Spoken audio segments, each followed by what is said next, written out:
Hello दीदी बहनी भैया हरे नमस्ते। अपने यूट्यूब चैनल पर आप सबके स्वागत करते ही भैया एक अवसान माता के गीत सुनावे चलते ही पैर दबावे वाला और अच्छा लगे तो कमेंट में जरूर बताइए।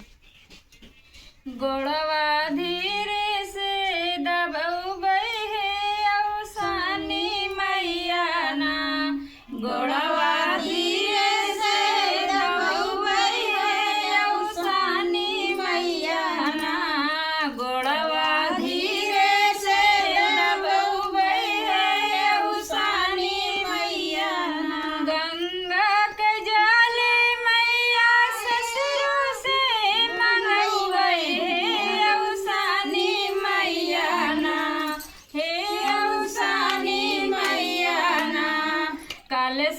सासू से धरौबै है अवसानी मैया ना, कलसा